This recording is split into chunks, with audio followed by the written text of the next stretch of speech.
င်္ဂလာပါရှင်မြင်အလုပ်လုပ်နေနေပေါ့နော်ဒီပိတ်စလေးကိုလှလို့ပေါ့နော်လှလို့မှတ်တရအနေနဲ့ရိုက်ထားတာပါဒီပိတ်စလေးကကြတော့လေမင်းရဲ့လွတ်အိတ်လေးတွေမှာတုံးတဲ့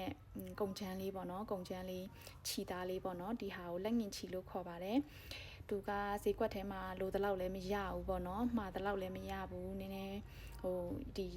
ပိတ်စကိုရက်ကန်းခတ်တဲ့လူတွေတဖြည်းဖြည်းရှားလာတာပေါ့နော်မမေကတော့ဒီ Intel ဘက်ကပေါ့နော်ဒီ page တွေမှာမှားတယ်ပေါ့နော်တခြားဒေသတွေကလည်းထွက်မယ်ထင်တယ်သူကအယောင်၄-၅ယောင်လောက်တော့ထွက်တယ်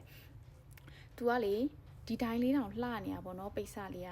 ခြီသားလေးရပါတော့ဒီတိုင်းလေးတောင်လှနေရသူအကျော်လေးတွေကပေါ့နော်သူကလေဗာလေးနဲ့တူလဲဆိုတော့ဒီလိုမျိုးကော်ပိတ်ပေါ့နော်ကပ်ပိတ်လေးဒီလိုမျိုးတစ်ထက်ကတ်ထားရဲဆိုလို့ရှိရင်လေကြာချီလေးနဲ့တော့တူတာပေါ့နော်ကြာချီဆိုဈေးကြီးတယ်လीနော်ဒါလည်းပြောမယ်ဆိုလို့ရှိရင်ဒီကော်ပိတ်လေးကတ်ထားတဲ့အချိန်မှာအဲ့လိုမျိုးဈေးကြီးရဲ့ look လေးထွက်တယ်ပေါ့နော်မမြတ်သူနာမည်လေးတောင်ပေးထားသေးရဲ့လက်ငင်ချီလို့မခေါ်ဘဲနဲ့လေဘာလို့ဆိုဒီပိတ်စကိုတထေးတွေအရန်ကြိုက်တယ်လीနော်တထေးတွေအရန်ကြိုက်တော့သူ့ကိုတထေးပိတ်စပေါ့တထေးစားပေါ့အဲ့လိုမျိုးလေးတောင်နာမည်ပေးထားသေးရဲ့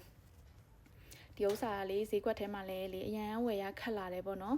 လိုတလောက်လည်းမရဘူးအဲ့ဒါလှလို့ပေါ့နော်ဒါမြင်တုံးတဲ့ကုန်ချမ်းလေးတွေပေါ့နော်လွတ်အိတ်လေးတွေမှာတုံးတဲ့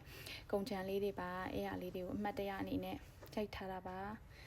သူရတော့လက်ငင်ချီပေါ့အယောင်လေးကတော့၄-၅ယောင်လောက်ရှိတယ်ဒါကတော့မြင်အခုလက်ရှိ